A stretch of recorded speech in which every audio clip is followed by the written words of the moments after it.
Bagong kainan sa Capiz, tara ating puntahan at Maong Grills, Rojas City. Nasa kahabaan ng Legazpi Street, Banica lang ito mga langga.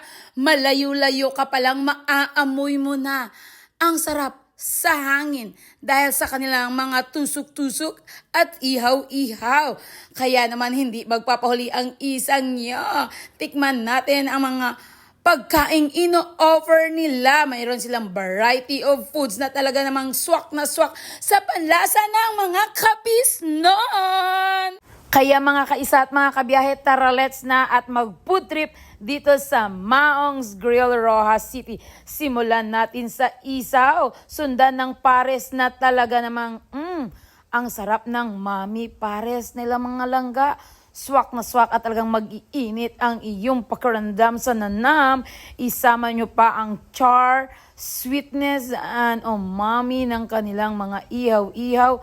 Talaga namang solve na solve ka. Sinimulan ko nga ang unang kagat sa kanilang isaw. Sinundan ng ihaw na liempo. Ay nako, bawat kagat talagang solve na solve sa sarap. Ang pares nila manamis-tamis, mapakalambot ng karne. Melts in your mouth, talaga mga langga, melts in your mouth. Naku, nabubulunan ako sa kabusagan.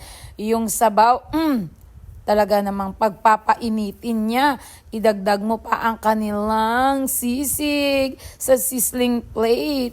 Solve na solve talaga ang isang nyo. Kaya let's go! Kainan time na etech! Kaya what are you waiting for mga langga? Magpapahuli ba kayo sa bagong food trip area na pwede nyong tambayan ng tropa? Dito lang yan sa Manong's.